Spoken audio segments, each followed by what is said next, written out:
प्यारे बच्चों नमस्कार, मैं देवेश कुमार। आज हम बात करने वाले हैं काफ़ी इंपॉर्टेंट टॉपिक, मतलब अतिलघुत्तरीय प्रश्न जो बोर्ड एग्जाम 2025 के लिए काफ़ी महत्वपूर्ण है तथा इसमें कुछ क्वेश्चंस ऐसे हैं जो गत वर्षों में आए हुए हैं। चलो देखते हैं, वीडियो में आप अंत तक बने रहिएगा। देखते हैं पहला क्वेश्चन क्या कह रहा है आपका। पहला क्वेश्चन कह रहा है कि वैद्युत द्विध्रुव को परिभाषित कीजिए था इसके द्विध्रुव आघूर्ण का सूत्र भी लिखिए। देखिए होता क्या है वैद्युत द्विध्रुव। वैद्युत द्विध्रुव क्या होता है कि एक ऐसा निकाय होता है जिसमें दो बराबर परंतु विपरीत आवेश एक दूसरे से अल्प दूरी पर स्थित होते हैं, वैद्युत द्विध्रुव कहलाता है। तो देखिएगा वैद्युत द्विध्रुव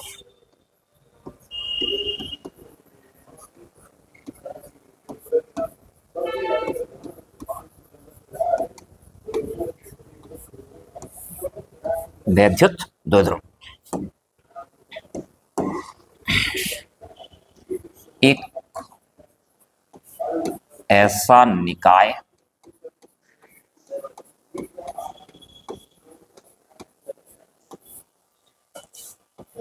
जिसमें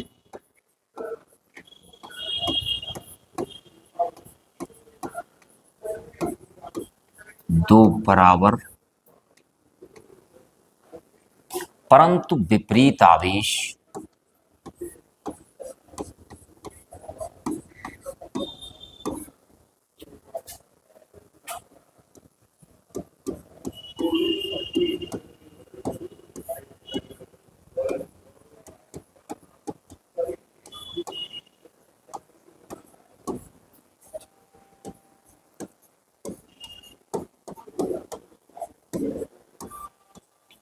अल्प दूरी पर स्थित होते हैं।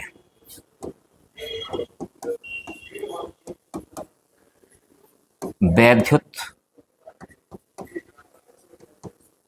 द्विध्रुव कहलाता है।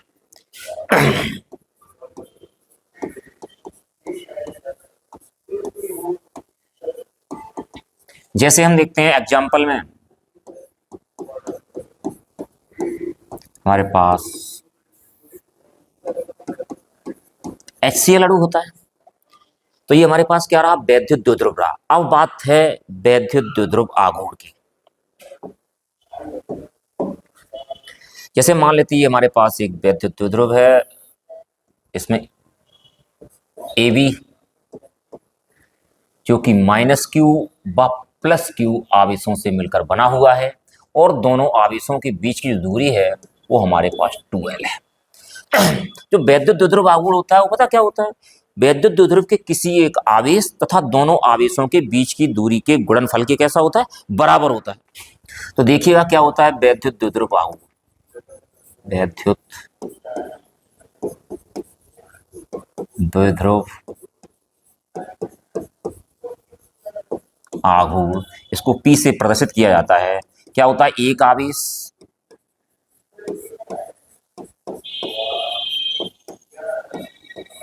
गुणा दोनों आवेशों के बीच की दूरी।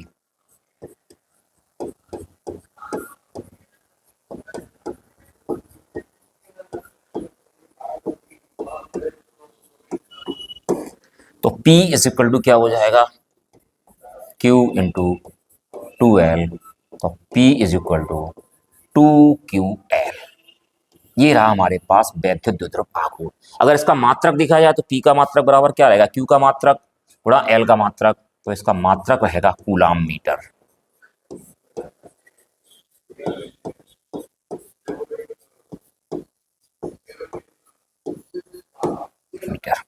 विमीय सूत्र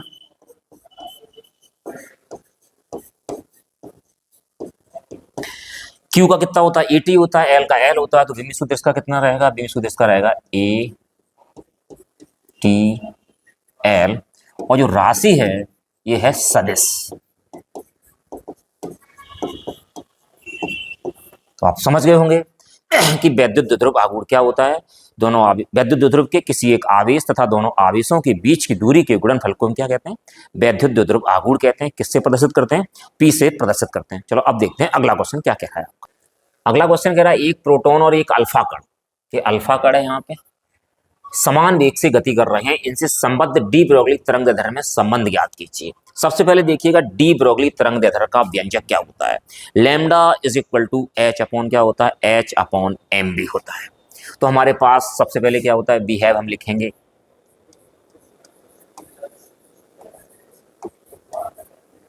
lambda is equal to h upon m B.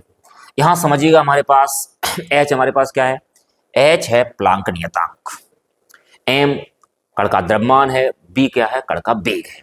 अगर हम बात करते हैं प्रोटॉन के लिए,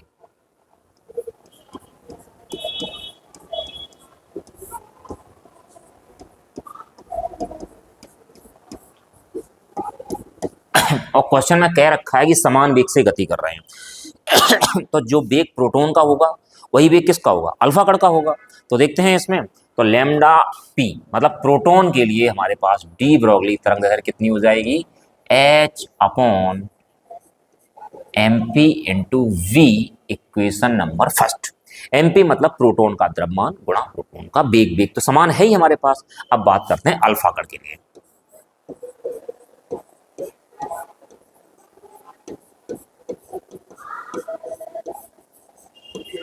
अल्फा कण के लिए कितना हो जाएगा, lambda alpha is equal to h upon m alpha into v. Equation number हमारे पास क्या रहा, सेकेंड रहा। हमें इसमें ज्ञात क्या करना है, संबंध ज्ञात करना है। तो हम क्या करेंगे, समीकरण 1 में समीकरण 2 का भाग लगा देंगे।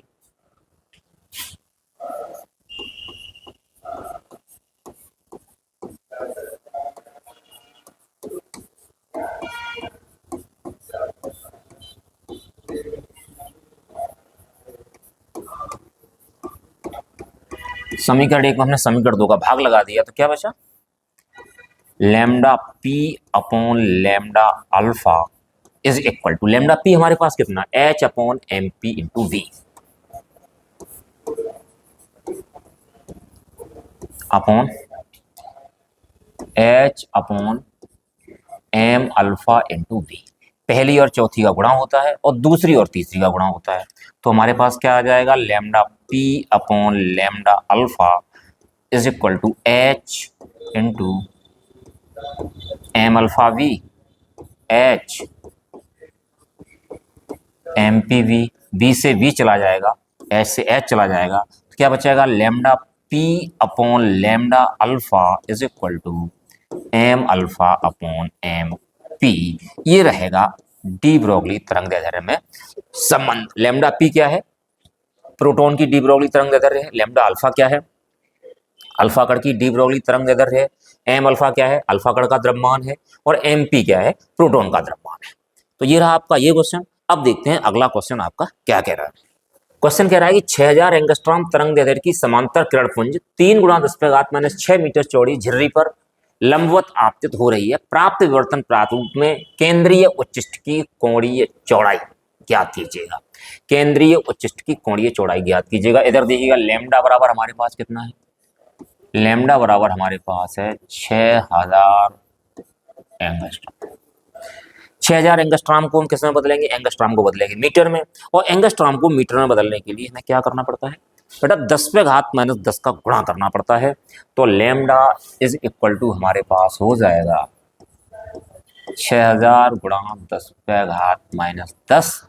तो लैम्डा इज इक्वल टू हमारे पास हो जाएगा 6 × 10⁻⁻7 मीटर लैम्डा होगा। 3 × 10⁻⁻6 मीटर चौड़ी झिर्री पर लंबवत आपतित होता है। झिर्री की हमारे पास चौड़ाई हमारे पास क्या रही, ई रही। तो ई इज इक्वल टू हमारे पास क्या रहा, 3 × 10⁻⁻6 मीटर। तो बेटा केंद्रीय उच्चिष्ट की कोणीय चौड़ाई,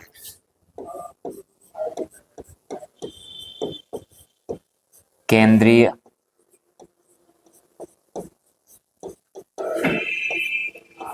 उच्चिष्ट की कोणीय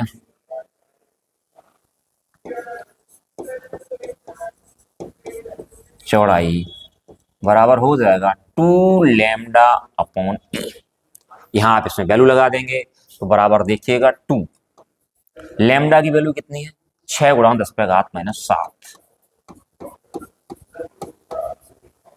अपॉन ई की वैल्यू कितनी है 3 गुणा 10⁻⁻⁶।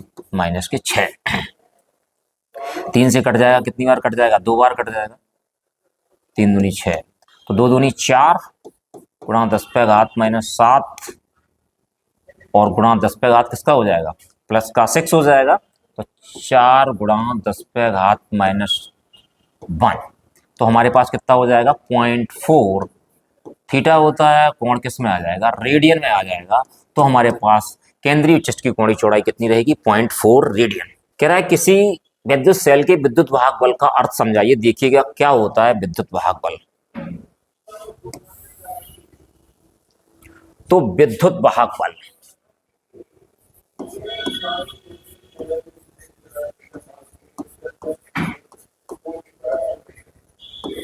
वाहक बल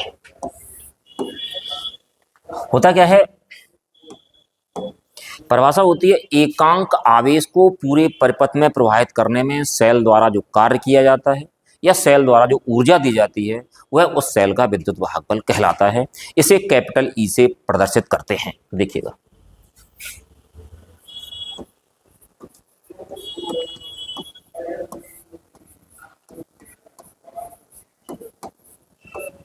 एकांक आवेश को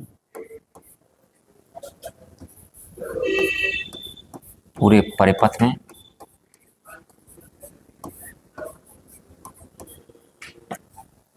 प्रवाहित करने में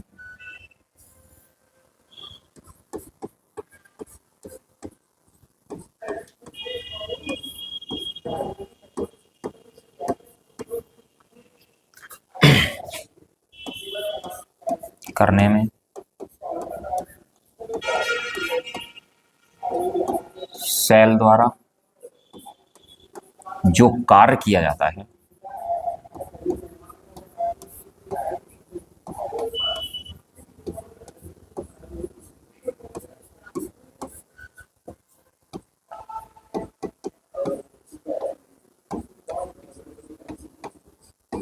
वह कार्य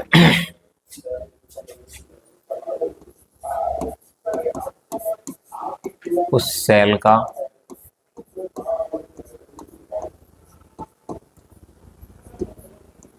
विद्युत वाहक बल कहलाता है।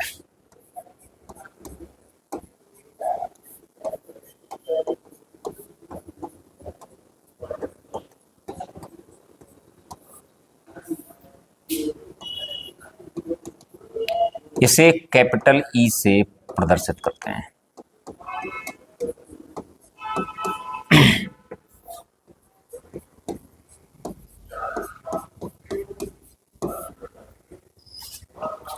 प्रदर्शित करते हैं। तो आप समझ गए होंगे एकांक आवेश को पूरे परिपथ में प्रवाहित करने में सेल द्वारा जो कार्य किया जाता है वह कार्य उस सेल का क्या कहलाता है विद्युत वाहक बल कहलाता है। इसे कैपिटल ई से प्रदर्शित करते हैं। यदि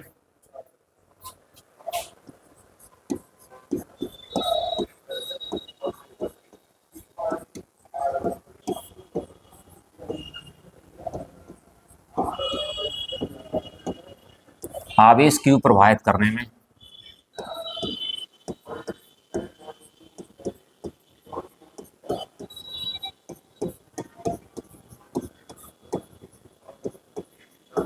किया गया कार्य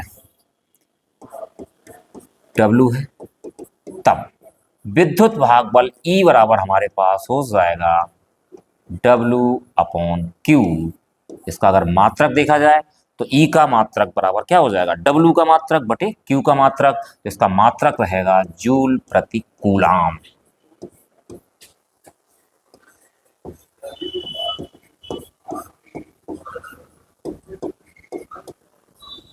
या वोल्ट। तो ये रहा आपके पास किसी सेल का विद्युत वाहक बल। चलो अब देखते हैं अगला क्वेश्चन आपका क्या कह रहा है। आपका अगला क्वेश्चन कह रहा है कि जर्मेनियम को कैसे पी प्रकार का अर्धचालक बनाया जाता है। अर्धचालक दो प्रकार के हैं, एक पी टाइप अर्धचालक मतलब पी प्रकार का अर्धचालक, एक एन टाइप अर्धचालक एन प्रकार का अर्धचालक।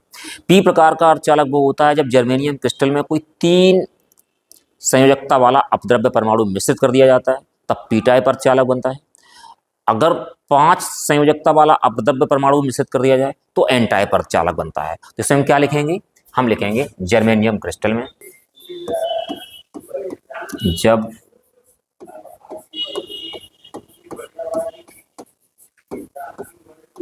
जर्मेनियम क्रिस्टल में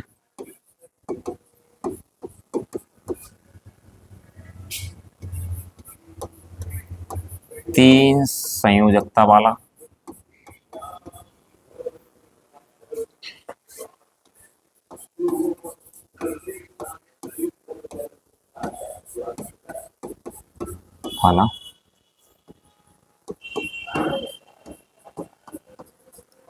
अपद्रव्य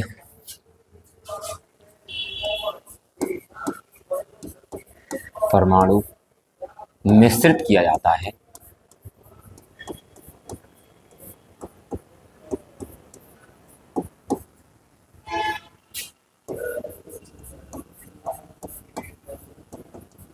तब पी प्रकार का अर्धचालक बनता है।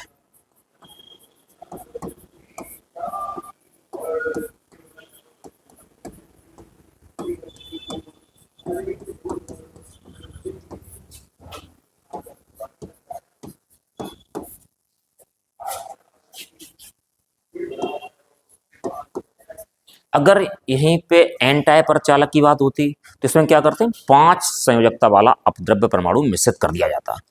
चलो अब देखते हैं अगला क्वेश्चन क्या कह रहा है आपका। अगला क्वेश्चन आपका नाभिकीय विखंडन में श्रृंखला अभिक्रिया क्या है। इसमें है क्या कि परमाणु के विखंडन की एक ऐसी प्रक्रिया जिसमें एक विखंडन क्या करता है, दूसरे विखंडन को प्रेरित करता है, नाभिकीय विखंडन की श्रृंखला अभिक्रिया कहलाती है। और ये प्रक्रिया तब तक चलती रहती है जब तक कि संपूर्ण विखंडनीय पदार्थ समाप्त नहीं हो जाता है। तो क्या लिखेंगे इसमें, इसमें लिखेंगे एक ऐसी प्रक्रिया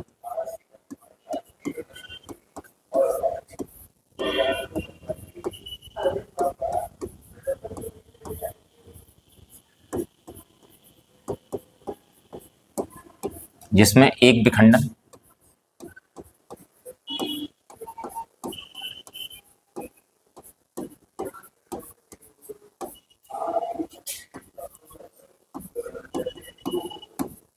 दूसरे विखंडन को प्रेरित करता है।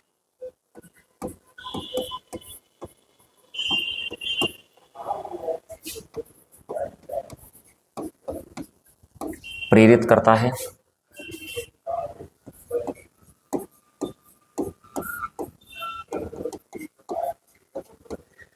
नाभिकीय विखंडन की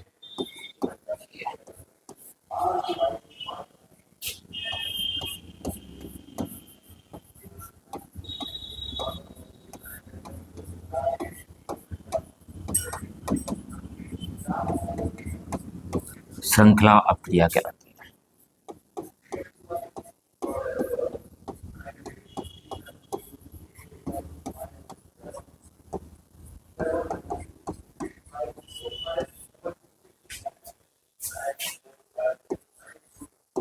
कहलाती है। तो समझ गए आप क्या है, एक ऐसी प्रक्रिया जिसमें क्या होता है, एक विखंडन दूसरे विखंडन को क्या करता है, प्रेरित करता है। और नाभिकीय विखंडन क्या कहलाती है, श्रृंखला अभिक्रिया कहलाती है। चलो अब देखते हैं अगला क्वेश्चन क्या कह रहा है आपका। क्वेश्चन आपका परावैंगनिक किरणों के किन्हीं दो उपयोगों को लिखिए। नंबर 1, पहला उपयोग इसका होता है कीटनाशक के रूप में।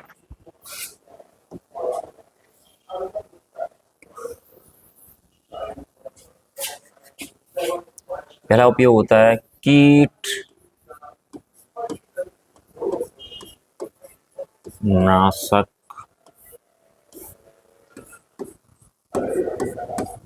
के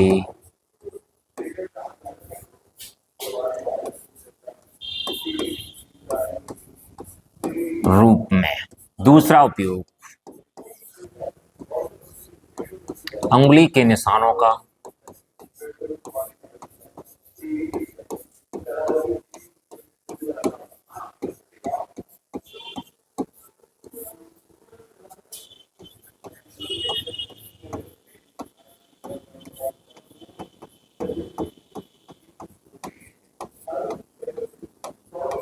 पता लगाने में। तो ये रहा हमारे पास परावैंगनिक किरणों के कोई दो उपयोग, एक तो कीटनाशक के रूप में और दूसरा अंगुली के निशानों का पता लगाने में। चलो अब देखते हैं अगला क्वेश्चन क्या कह रहा है आपका। क्वेश्चन कह रहा है प्रत्यावर्ती धारा का वर्ग माध्य मूलमान स्क्वायर रूट 2 है, मतलब अंडर रूट 2 एम्पियर है, तो धारा का शिखर मान क्या होगा? तो हमारे पास जब वो क्या दे रखा है, वर्ग माध्य मूल मान दे रखा है। तो IRMS बराबर हमारे पास कितना है, √2 एम्पियर। तो धारा का शिखर मान क्या होगा? शिखर मान पीक वैल्यू पूछ रहा, I0 पूछ रहा है।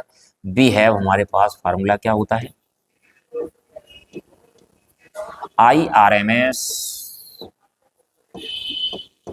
Is equal to I0 upon √2। तो I0 इज इक्वल टू कितना हो जाएगा, √2 IRMS। तो I0 हो जाएगा हमारे पास √2 इंटू √2। तो I0 इज इक्वल टू हमारे पास हो जाएगा 2 एम्पियर। ये रहा प्रत्यावर्ती धारा का शिखर मान, जबकि वर्ग माध्य मूल मान हमारे पास कितना था, √2 एम्पियर। चलो अब देखते हैं आपका अगला क्वेश्चन। आपको क्वेश्चन कह रहा है एक फैराड है, फैराडे नहीं है, एक फैराड वैद्युत धारिता वाले गोलीय चालक की त्रिज्या ज्ञात कीजिए। तो C बराबर हमारे पास कितना दे रखा है, C बराबर दे रखा 1 फैराड। क्या पूछ रहा है, इसकी त्रिज्या पूछ रहा है। तो गोलीय चालक की जो धारिता होती है उसका सूत्र क्या होता है, C is equal to 4πε0r। तो भी है